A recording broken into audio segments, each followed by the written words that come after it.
अंतिम सफर पर, अंतिम यात्रा पर डॉक्टर मनमोहन सिंह और कुछ ही देर में निगम बोध घाट पर पहुंचने वाला है उनका पार्थिव शरीर, जहां पर आज उनकी अंत्येष्टि होनी है, अंतिम संस्कार होना है। पूरी तैयारी वहां पर हो चुकी है। ये तस्वीर हम आपको दिखा रहे हैं जब कांग्रेस हेडक्वार्टर से उनका पार्थिव शरीर अंतिम यात्रा पर निकला और अलग अलग रास्तों से होते हुए अब निगम बोध घाट तक पहुंचने ही वाला है, जहां पर उनका अंतिम संस्कार किया जाएगा। जो समय निर्धारित है वो 11:45 पर अंतिम संस्कार किया जाना है और आज डॉक्टर मनमोहन सिंह पंचतत्व में विलीन हो जाएंगे। 92 साल के उम्र में उनका गुरुवार की रात निधन हो गया। उम्रजनित बीमारियों से वो ग्रसित थे, बीमार हुए, तबीयत खराब हुई, अस्पताल लाया गया और वहाँ उनका निधन हो गया। आदित्य द्विवेदी हमारे सहयोगी इस वक्त हमारे साथ जुड़े हुए हैं। आदित्य द्विवेदी, अब कुछ ही समय में जो अंतिम यात्रा है वो निगम बोध घाट पर पहुंचने वाली है और आज उनका अंत्येष्टि वहां पर होना है। उनकी तैयारियों के बारे में आप बता भी रहे हैं। अभी कुछ देर पहले जब आपकी चर्चा हो रही थी तो आपने उस सियासत की भी चर्चा की जिसको लेकर कुछ बयान भी आए। हालांकि सिर्फ भारत ही नहीं, भारत के बाहर भी डॉक्टर मनमोहन सिंह के व्यक्तित्व की छाप है और उसका असर भी देखने को मिल रहा है। अभी कुछ देर पहले सिंगापुर में भी उन्होंने अपने झंडे को आधा झुका दिया शोक में। अमेरिकी राष्ट्रपति ने भी श्रद्धांजलि अर्पित की और बयान जारी किया है और भारत के साथ उन्होंने अपनी संवेदना भी डॉक्टर मनमोहन सिंह के निधन पर व्यक्त किया है। वो व्यक्तित्व जिसकी चर्चा आज हम कर रहे हैं।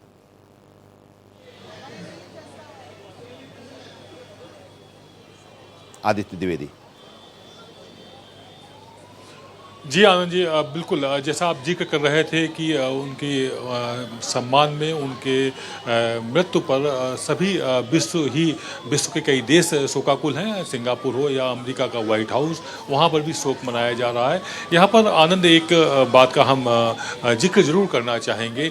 G20 सम्मेलन में जब अमेरिका के राष्ट्रपति बराक ओबामा हुआ करते थे, उस वक्त जब भाग लेने डॉक्टर मनमोहन पहुँचे हुए थे तो बराक ओबामा ने स्पेशली, हालांकि वहाँ पर कई राष्ट्राध्यक्ष मौजूद थे, लेकिन अगर बराक ओबामा ने स्पेशली जिक्र किया हुआ था तो डॉक्टर मनमोहन सिंह की स्पीच का किया हुआ था कि जब डॉक्टर मनमोहन सिंह बोलते हैं तो पूरी दुनिया सुनती है। उनका जो ढंग होता है, जितना वो प्रैक्टिकल बोलते हैं, वो ऐसा लगता है कि उसको आत्मसात कर लिया जाए और उनके अर्थशास्त्र के नियमों को दुनिया मानने को मजबूर है, क्योंकि उनके अर्थशास्त्र की जो बातें हैं, जो उसको धरातल पर उतारना चाहते हैं, जिस तरह से वो भारत को ऊंचाइयां दे रहे हैं, वो काबिल तारीफ है। तो डॉक्टर मनमोहन सिंह को उनकी अंतिम संस्कार हो जाएगा, उनकी अंतिम यात्रा थोड़ी देर बाद समाप्त हो जाएगी, लेकिन उनके जो प्रयास हैं, देश को जो योगदान है, उन्होंने देश को ही नहीं बल्कि विश्व को जो दिशा देने की काम किया अर्थशास्त्र के क्षेत्र में, वो याद किया जाएगा। चाइना के भी राष्ट्रपति ने उनकी इस पॉलिसीज़ का काफ़ी तारीफ किया हुआ था और उन्होंने अपने एक बीजिंग में एक सम्मेलन में, जहां पर डॉक्टर मनमोहन भी मौजूद थे, उन्होंने कहा था कि आपकी बनाई हुई पॉलिसी को चाइना भी अनुसरण कर रहा है। तो एक उनकी जो सोच थी अर्थशास्त्र को लेकर के, जो उनका अपना एक नज़रिया था, वो सर्वव्यापी था, वो संकुचित ना होकर के बहुत बड़ा विशाल था। आनंद, यहाँ पर निगम बोध घाट की यदि हम बात करें तो डॉक्टर मनमोहन सिंह का पार्थिव शरीर थोड़ी ही देर में यहाँ पहुँचने वाला है। किसी भी वक्त उनकी अंतिम यात्रा निगम बोध घाट पहुंच सकती है।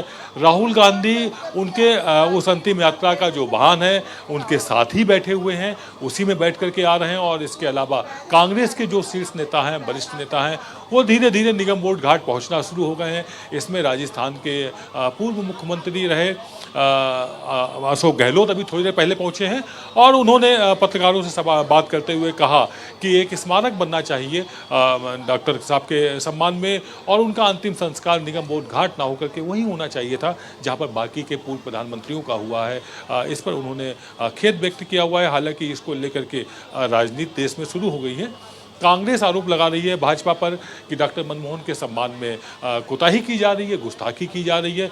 वहीं भाजपा का कहना है कि डॉक्टर साहब को पूरा सम्मान दिया जाएगा, उनके सम्मान में स्मारक भी बनेगा और उसके लिए थोड़ा वक्त लग सकता है, लेकिन उनके सम्मान में कोई कोताही नहीं की जाएगी। जी आनंद। बिल्कुल, डॉक्टर मनमोहन सिंह का एक व्यक्तित्व ऐसा था कि पार्टी लाइन से ऊपर उठकर भी लोग उनके साथ जुड़े रहे और आज वो गमगीन हैं।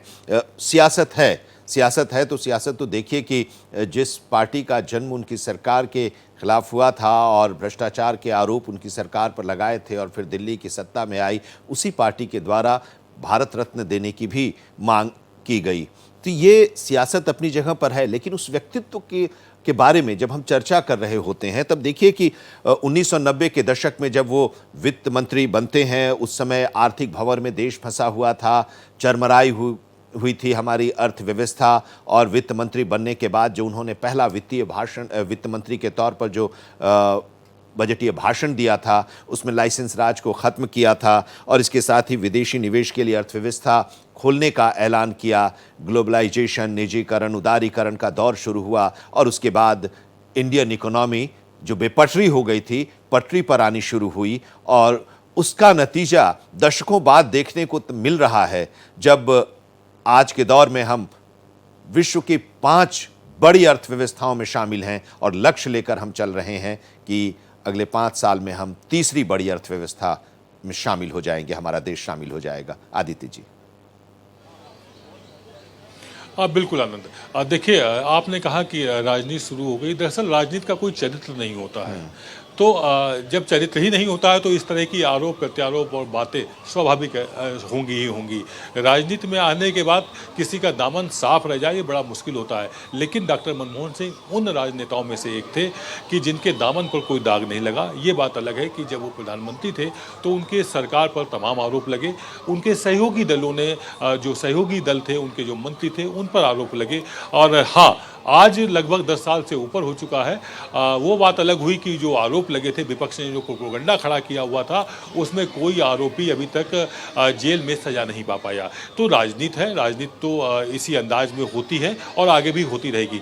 अब हम बात करते हैं मनमोहन सिंह के उदारीकरण की और उनके अर्थशास्त्र के उस नियम की जो उन्होंने लेकर के भारत में आए और उसके बाद उन्होंने भारत को रफ्तार दी और वो रफ्तार आज 5वीं इकोनॉमी विश्व में बन गई है। उसके कुछ संस्मरण हम आनंद जरूर अपने दर्शकों के साथ शेयर करना चाहेंगे, उनसे हम साझा करना चाहेंगे। जब इनको वित्त मंत्री के लिए ऑफर किया गया था, तब इनसे पहले डॉक्टर IG पटेल करके हुआ करते थे अर्थशास्त्री, उनको ऑफर किया गया था। नरसिम्हा राव के जो निजी सलाहकार थे PC अलेक्जेंडर, उन्होंने सलाह दी कि भाई देखिए, हालात बहुत बुरे हैं और ऐसे में सबसे पहला काम ये है देश को किसी भी सूरत में आर्थिक हालात ठीक किए जाएँ, बेपटरी हुई अर्थव्यवस्था को पटरी पर लाया जाए। आपको हम याद दिलाना चाहेंगे आनंद, उस वक्त आप याद कीजिए जब चंद्रशेखर प्रधानमंत्री हुए थे और देश का सोना गिरवी रख करके देश के खर्चे चलाए जा रहे थे। और जब फिर नरसिम्हा राव प्रधानमंत्री बनने की स्थिति में आए, उसके बाद ये हुआ कि वित्त मंत्री कौन बनाया जाए, देश के आर्थिक हालात कैसे सही होंगे। तब PC अलेक्जेंडर ने 2 नाम बताए थे, इसमें एक IG पटेल थे और दूसरे डॉक्टर मनमोहन सिंह थे। IG पटेल को अप्रोच किया गया तो उन्होंने अपने निजी कारणों से वित्त मंत्री बनने से इनकार कर दिया। उसके बाद खुद नरसिम्हा राव ने मनमोहन सिंह को फ़ोन लगाया और उनको अपने पास बुलाया और उसके बाद उन्हें पूरी बातें बताई। फिर उन्होंने एक प्रेजेंटेशन तैयार करके बहुत शॉर्ट पीरियड में पेश किया, जिसको स्वीकार किया गया। हालांकि तत्कालीन विपक्ष, जो कि हम कह सकते हैं भाजपा ही प्रमुख रूप से थी, उसने उनके इस उदारीकरण का काफ़ी विरोध किया था, काफ़ी हंगामा भी हुआ था कि विदेशी निवेश बढ़ेगा, बेरोजगारी बढ़ेगी, देश का हस्तक्षेप कम होगा।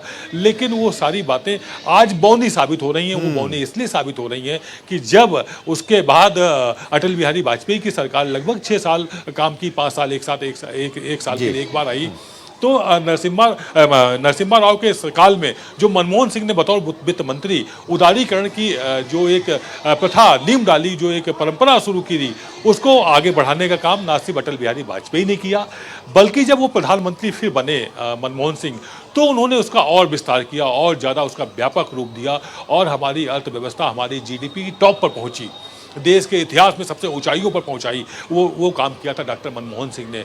और उसके बाद अब जबकि पिछले 10 सालों से भाजपा की सरकार है, तो उसने उनके उसी उदारीकरण को और ज़्यादा आगे बढ़ाने का काम किया।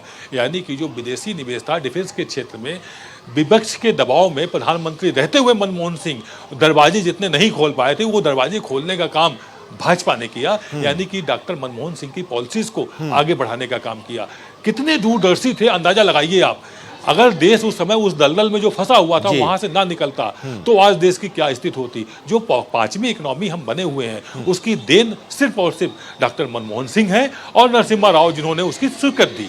दोनों को श्रेय जाता है, जिसमें हमारे एक तरह से जो मूल जनक हैं, जो जी। एक तरह से पितामह कहे जाएंगे इस उदारवादी व्यवस्था के, वो डॉक्टर मनमोहन सिंह कहे जाएंगे। बिल्कुल, जी एक जो आनंद। लकीर खींची थी उस लकीर पर उसके बाद की सरकारें चलती रहीं और उसका ये नतीजा आज देखने को मिल रहा है कि हम एक दुनिया के सशक्त और मजबूत अर्थव्यवस्था के तौर पर स्थापित हो चुके हैं और इसी बल पर हम अभी पांचवी हैं, तीसरी अर्थव्यवस्था बनने की का लक्ष्य लेकर चल रहे हैं और 2047 तक एक विकसित भारत के तौर पर भारत को स्थापित करने का भी लक्ष्य लेकर चल रहे हैं। निगम बोध घाट पर अंतिम यात्रा, अब उनकी निगम बोध घाट पर पहुंचने ही वाली है। आदित्य द्विवेदी हमारे सहयोगी लगातार हमारे साथ जुड़े हुए हैं और डॉक्टर मनमोहन सिंह के उस व्यक्तित्व से जुड़े हर पहलू की हम चर्चा कर रहे हैं कि क्यों आज हम उनकी चर्चा कर रहे हैं।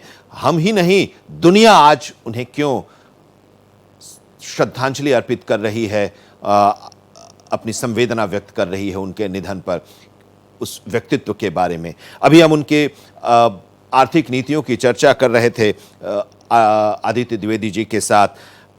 योजना आयोग के सहायक सचिव से लेकर आरबीआई गवर्नर, उपाध्यक्ष से लेकर उसके बाद फिर वित्त मंत्री और फिर प्रधानमंत्री के तौर पर उन्होंने कई बदलाव किए। आरबीआई गवर्नर के तौर पर बैंकिंग क्षेत्र में कई कानूनी सुधार किए, शहरी बैंक विभाग की नींव पड़ी, आरबीआई एक्ट में एक नया चैप्टर जोड़ा और एक प्रावधान किया था कि बैंकों को अपनी कुल जमा राशि का 36% सरकार के पास सिक्योरिटी बॉन्ड के रूप में जमा करना होगा, जिसे हम एसएलआर कहते हैं। और जब वो राजीव गांधी की सरकार थी उस समय वो जब योजना आयोग के उपाध्यक्ष बने तो उनका फोकस ग्रामीण क्षेत्रों के विकास पर था और शायद इसीलिए डॉक्टर मनमोहन सिंह को इकोनॉमी का डॉक्टर कहा जाता है। लेकिन एक राजनीति के गेम चेंजर के तौर पर भी आदित्य द्विवेदी जी उन्होंने अपने आप को स्थापित किया तब जब एक मिलीजुली सरकार को, एक गठबंधन की सरकार को पूरे 10 साल तक वो सफलतापूर्वक लेकर चले थे।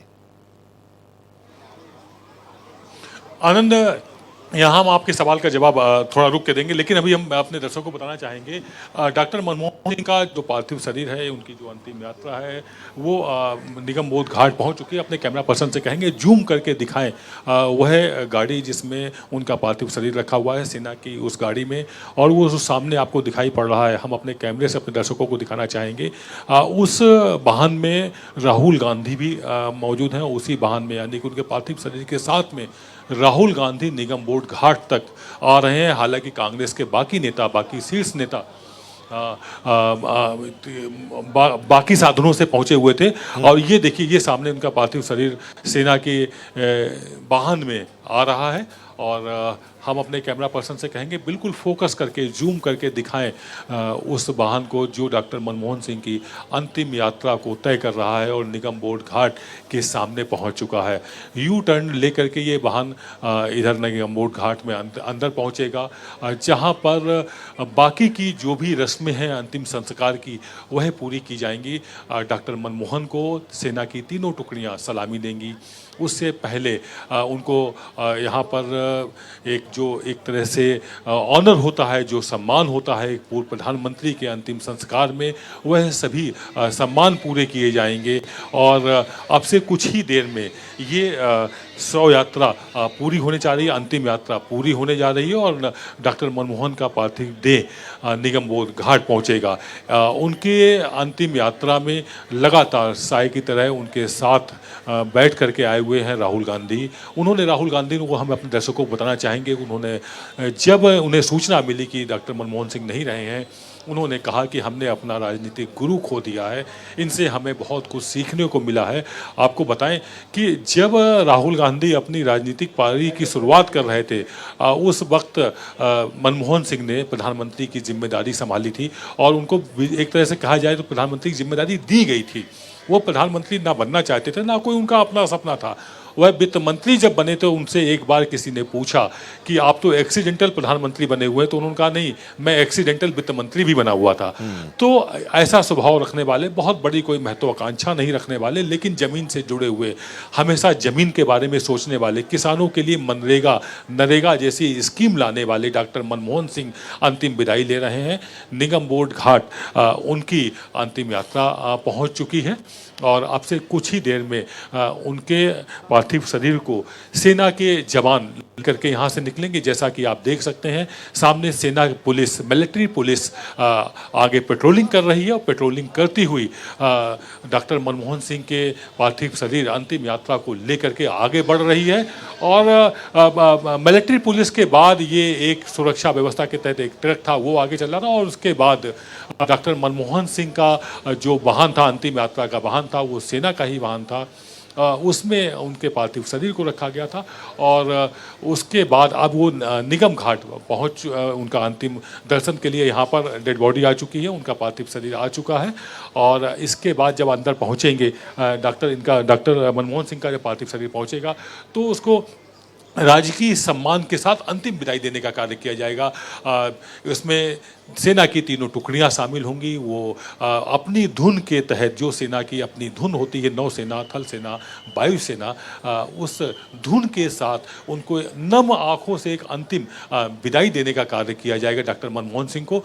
और उसके बाद उनकी अंत्येष्टि होगी, लेकिन उससे पहले उनके शरीर के शुद्धिकरण का कार्य किया जाएगा। उनकी जो पार्थिव देह है उसको रीति रिवाज, सिख धार्मिक परंपरा के तहत उसको पवित्र करने का कार्य किया जाएगा। उनको नहलाया जाएगा, स्नान कराया जाएगा और उसके बाद मुख अग्नि देने का कार्य किया जाएगा। लेकिन उससे पहले जो भी राजनीतिक हस्तियां आई हुई हैं, आप सामने देखिए, ये सामने वो जो सजा हुआ सेना का वाहन आ रहा है, इसी में डॉक्टर मनमोहन सिंह का पार्थिव शरीर रखा गया है। और इस वाहन में कांग्रेस के शीर्ष नेता बैठे हुए हैं, जिसमें राहुल गांधी भी शामिल हैं।